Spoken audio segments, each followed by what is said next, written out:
Alors bonjour à tous et à toutes. Je vais vous faire une petite présentation sur le logiciel de dessin SketchUp. Le but, c'est de présenter rapidement les possibilités du logiciel SketchUp, qui est un logiciel gratuit, dans le domaine des plans d'ébénisterie et de menuiserie. Le déroulement de la présentation, je vais réaliser des dessins de conception d'un projet très simple, une cabane à oiseaux. Donc voici la cabane qu'on va avoir à concevoir et les plans de conception aussi qu'on va avoir à faire. Dans un premier temps, les ressources numériques, je peux vous parler un peu des ressources numériques. Vous pouvez télécharger la version 2015 en français de SketchUp. Vous allez sur www.sketchup.com, Download All. Vous descendez dans la rubrique français. Il y a différentes langues. Vous allez jusqu'à la rubrique français et vous téléchargez SketchUp Make 2015 et si possible sous Windows 64 bits, c'est plus rapide. Si vous cherchez des tutoriels, eh bien, il en existe un paquet, là, des présentations de toutes sortes. Et vous allez vous pouvez rechercher ça avec Google. Vous mettez les mots-clés tutoriel, SketchUp français. Si l'anglais vous dérange pas, vous mettez tout simplement tutoriel SketchUp et vous recherchez dans les vidéos. Une autre façon aussi, c'est dans SketchUp, dans les menus, il existe une fenêtre où on peut mettre un instructeur, et je vous ferai la démonstration tout à l'heure, dans le logiciel. Donc, les spécifications qu'on va avoir à respecter pour faire le dessin, ça va être une surface intérieure de plancher de 5 par 5, une hauteur intérieure minimum du plafond de 6 pouces du plancher à 6 pouces du plancher, la largeur intérieure au niveau du plafond 7 pouces, la hauteur intérieure du trou 5 pouces du plancher, le diamètre du trou 1 pouce et demi, on veut un toit en pente de 45 degrés, la profondeur du toit, 8 pouces et demi, autrement dit la longueur du toit lorsqu'on le regarde de côté, et l'épaisseur du bois, on va tout faire ça en bois de 5/8. Donc, on va aller chercher SketchUp. Donc, ouvrons SketchUp, et lorsque vous allez, excusez-moi, lorsqu'on va ouvrir la fenêtre SketchUp, vous allez choisir un modèle type. Vous allez peser sur choisir modèle type, et nous autres, on va aller choisir menuiserie. On y arrive, menuiserie, ébénisterie, en pouces. Vous pouvez choisir un millimètre, ceux qui travaillent en millimètre, mais nous autres, on va travailler en pouces. Choisissez pouces, et vous pesez sur commencer à utiliser SketchUp.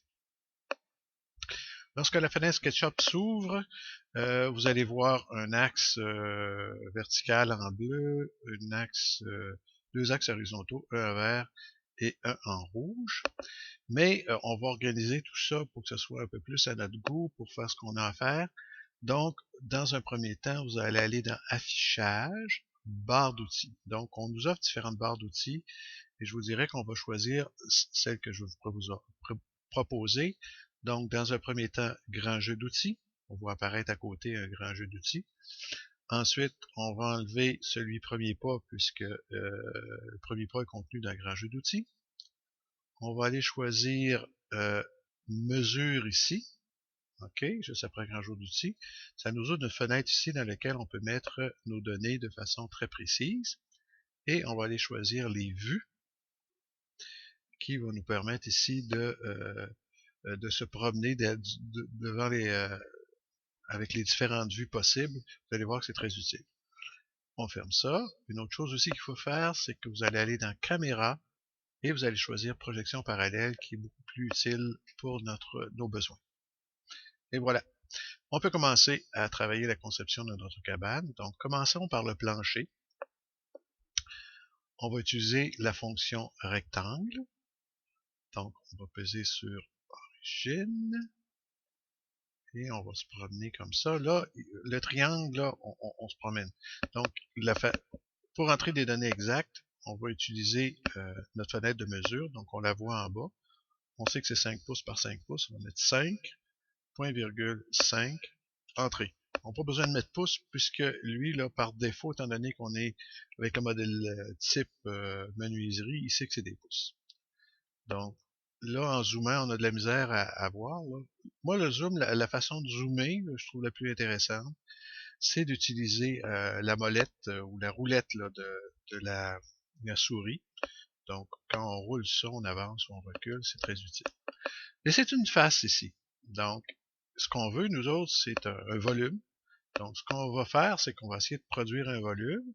La façon de le faire, c'est qu'on va utiliser, d'abord, on va sélectionner la surface et on va utiliser ce qu'on appelle le bouton pousser-tirer, qu'on va utiliser énormément dans cette présentation-là. Donc, en pesant là-dessus, ensuite, on s'en va sur la surface, on pèse et on maintient le bouton gauche enfoncé et on tire par en haut, déplace par en haut. Et là, on voit que on est en train de faire une extrusion. Donc, comme on veut quelque chose de très précis, on va rentrer par notre clavier 5/8, Enter, et on a exactement, excusez-moi, on a exactement la hauteur qu'on voulait. Une étape importante aussi qu'il faut faire, c'est, je vous dirai pas pourquoi, mais c'est de créer des groupes plutôt que de laisser ça en surface et puis on arrête et tout. Pour ce faire, choisissez sélectionner, vous sélectionnez un élément de ce que vous voulez. Donc ici, moi je peux sélectionner ça si je veux. Et là, en pesant sur le bouton droit de la souris, vous avez une fenêtre qui s'ouvre, vous allez dans sélectionner tous les éléments connectés. Donc, il y a tout sélectionné, tout ça ici. Vous repesez sur le bouton droit, vous allez peser, aller choisir créer un groupe, clic, et voilà, on a un groupe ici. On voit là, si on clique à côté, on sort du groupe, si on clique dessus, on a un groupe total. Bien, maintenant, allons, oui, on va enregistrer de bonne façon. Donc, ici, on va enregistrer, on va aller mettre ça quelque part, on va aller mettre ça, oups, ok, atelier menuiserie, voyons. Ok, et on va faire une autre cabane d'oiseaux. On va l'appeler 3. Plusieurs cabanes que je fais pour la démonstration. Enregistrer. OK. OK. Ça ici, là, si on veut se promener, vous avez remarqué ce petit bouton-là. C'est un bouton qui sert à pivoter puis à pivoter l'image. Donc, la façon de faire, c'est qu'on le choisit et lorsqu'on maintient enfoncé le bouton gauche, en promenant la souris, ça nous permet de nous promener puis d'aller un peu partout. Une autre façon aussi de se promener, c'est d'aller avec les vues. Donc, si on pèse là-dessus, c'est la vue ISO. Si on pèse dessus, c'est la vue au-dessus. Et celle-là, c'est la face. Donc, on va choisir la vue de face. Donc, on veut créer une planche là, qui va avoir une forme assez spéciale. Donc, pour créer notre cabane d'oiseaux. Donc, on sait que le plafond va être à 6 pouces. On va utiliser ce qu'on appelle l'outil mesure, ou non, c'est mètre. Donc, en cliquant là-dessus, ça a la forme d'un ruban mesuré. Ça sert aussi de ruban mesuré. Regardez, on peut aller de là jusque là, ça nous donne bien 5 pouces. Mais là, nous autres, on va l'utiliser en termes de ligne de guidage.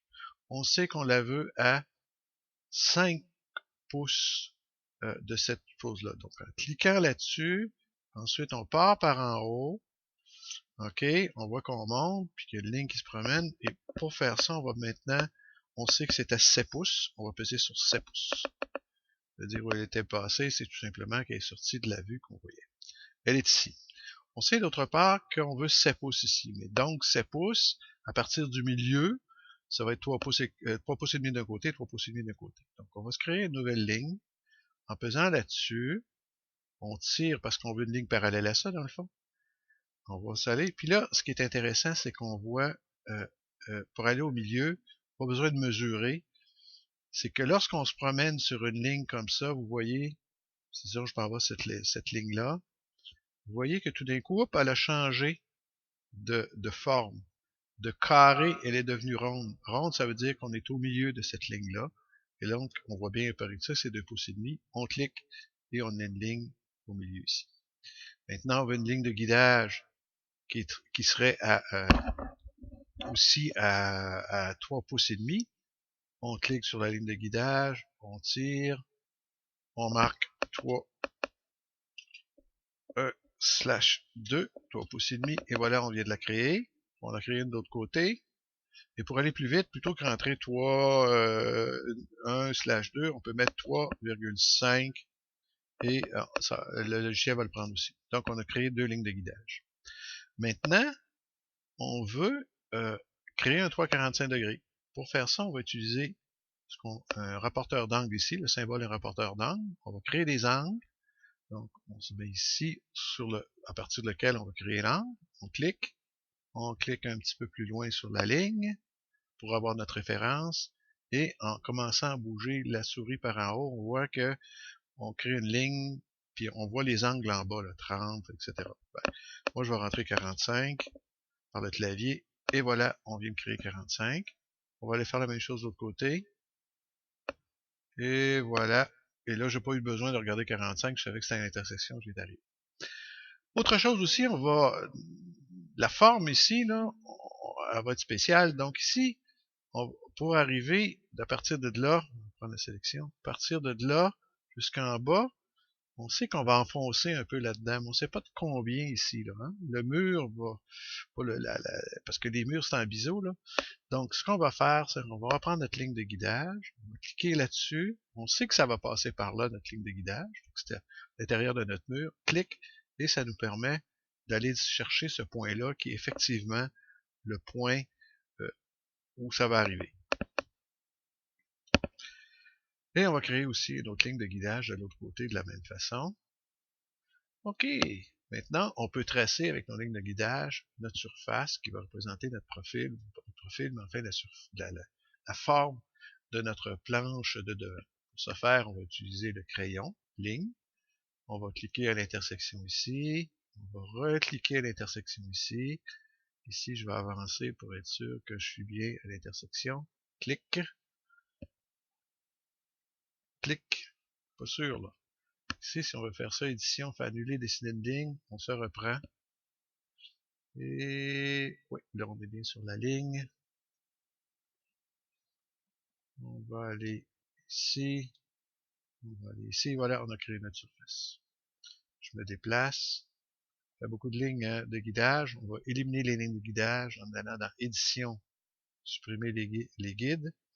Et là, on veut extruder parce que c'est une planche. On a juste une surface. Encore une fois, on va utiliser pousser tirer. On va les sélectionner.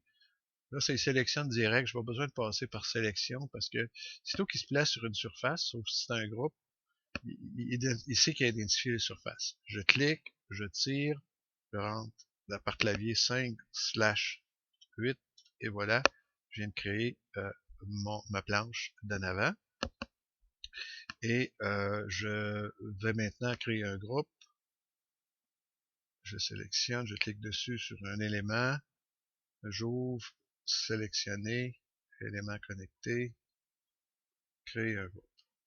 Voilà, j'ai créé ça. Et pour être sûr que je ne dépasse pas mon temps alloué pour une vidéo, on va faire la suite dans une autre vidéo.